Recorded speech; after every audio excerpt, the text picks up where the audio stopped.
Hi folks, this is Devil Wings. Today I'd like to talk about the Bible. I'm not religious, but I do read the Bible sometimes. And what I found is, first of all, I found the Bible is very truthful. For example, all these revered figures like Jacob or Israel, who was described as a manipulative liar. And everybody probably heard about the dirty deeds of King David, who desired his general's wife and grabbed her for himself and found an excuse to murder the general. Even King Solomon was kind of a scoundrel of debauchery towards the end of his reign. So the Bible wasn't being very respectful to all these revered figures. Everyone probably knows about Noah's flood as well, and many cultures in the world has this memory of the Great Flood. Some say that flood is only confined in the Middle East, but I, being Chinese, I know we have flood legend in the Chinese culture too. As a matter of fact, the first legendary king who founded the first dynasty in China was the one who actually helped to control the flood, and for this merit he was crowned king by the people. And if you trace the timeline, his time, King Yu, his time would be very close to the biblical time of the flood. It's before the second millennium BC. So one thing is for certain, that the flood wasn't confined just in the Middle East. And another interesting coincidence is that the Chinese character for ship is 8 people beside a boat. It literally means 8 people beside a boat, which is astounding, because we know Noah's family is 8 people: Noah and his wife, his 3 sons, and the sons' wives. So why did the Chinese came up with this idea that the character for a ship should be 8 people beside a boat?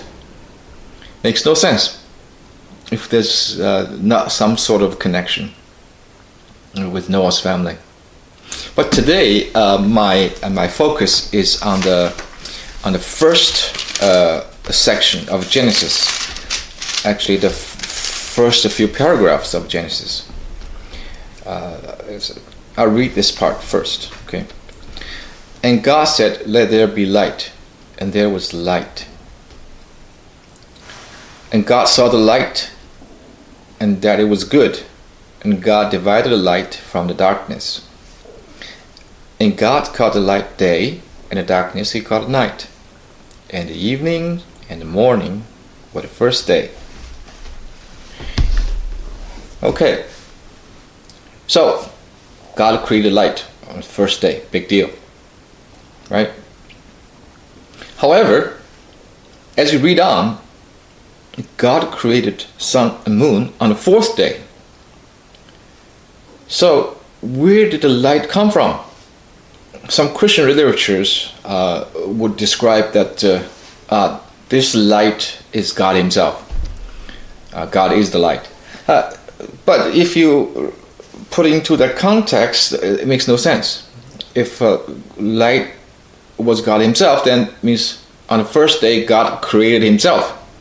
And also, in the evening and the morning, the first day. How was evening and morning defined? When there was no sun and moon.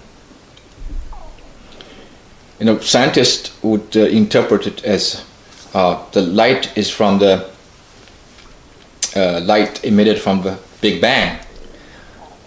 But if that was the case, the light from the Big Bang would be very extremely bright at the beginning and gradually getting weaker. There's no way you can derive from that light to determine evening and morning. I thought about it, and considering the modern knowledge about light, I postulated that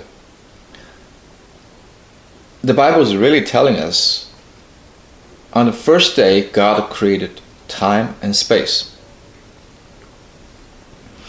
Why do I assert that?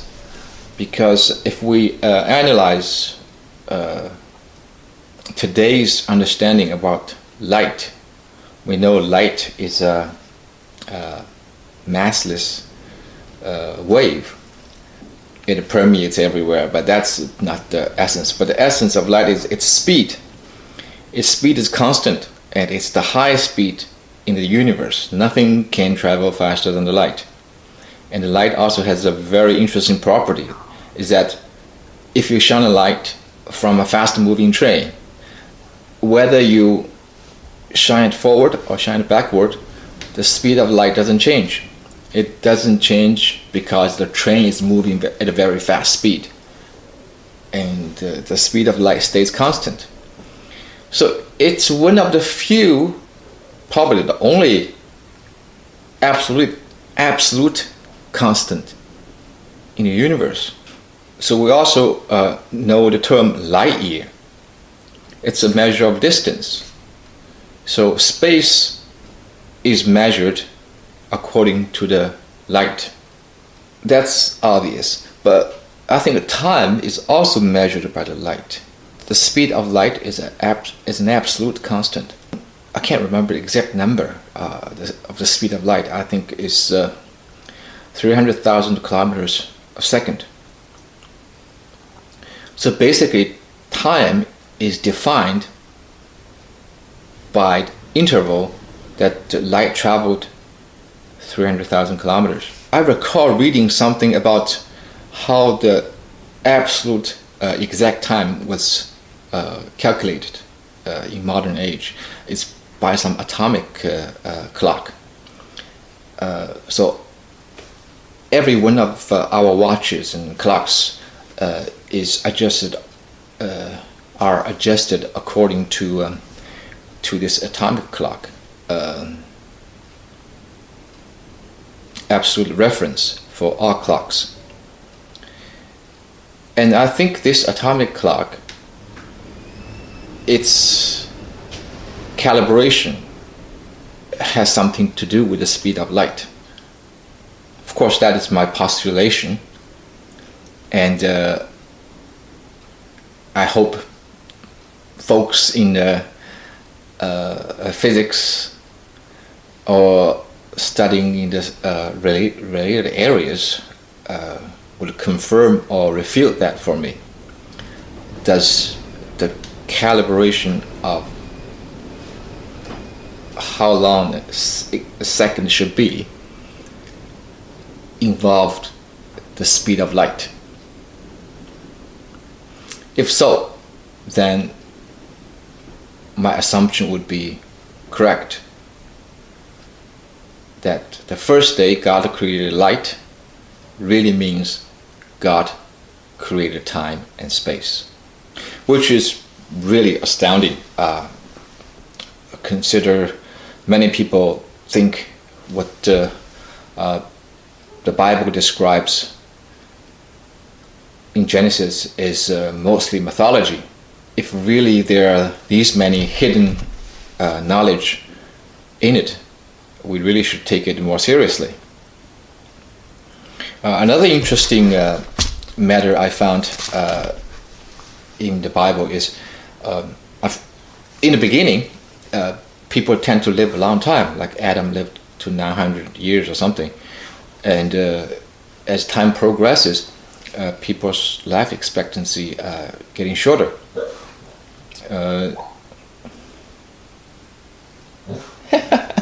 My dog is having a dream.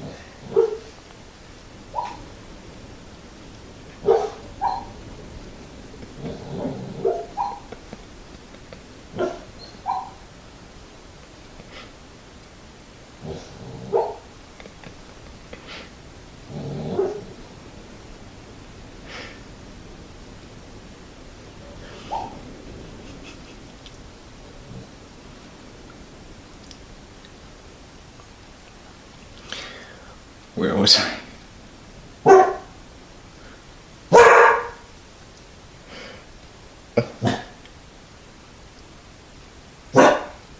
Oh yeah, people's life expectancy. As time progresses, people's life expectancy gets shorter. Noah, I can't remember how many years Noah lived, a few hundred years. Moses lived to be 120 years old. And and after Moses, it just keep on getting shorter and shorter, and until it's pretty much similar to today's average. Now,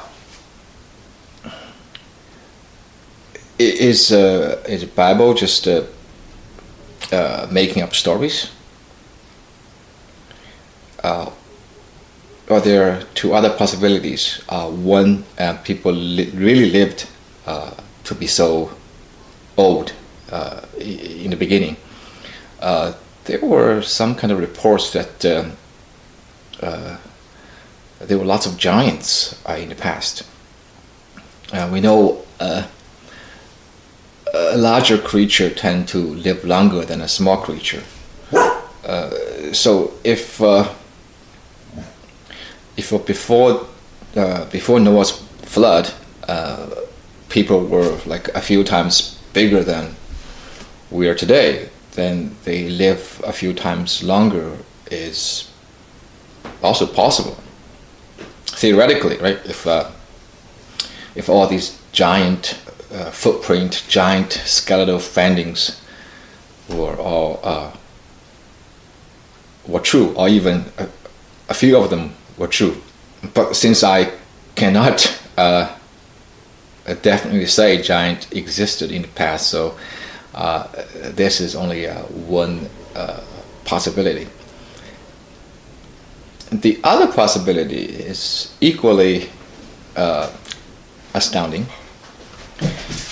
We know a year is calculated by how by the days that the Earth revolves around the sun. So today it's about 365 days. Was it possible that in the beginning the Earth was rotating much faster? So instead of 365 days, it's only, say, 36 days. The Earth goes one circle around the sun. And to the people living on Earth at the time, that was still considered a year. So really, at the time, people did not live any longer than today, but just because a year is a lot shorter, so they live to be 800, 900 years old. That's another outrageous, oblique postulation about these biblical ages. Well, what I'm trying to say is I don't think we should just absolutely believe what science says today, because none of us were alive back then. And saying that don't believe anything you hear, only believe half of what you see. So I think it's healthy to keep a dose of suspicion on today's scientific assertions. Okay, thank that's pretty much all I have to say of the Bible so far, since I'm just starting to reading it. I just finished Exodus. All right, thanks, bye.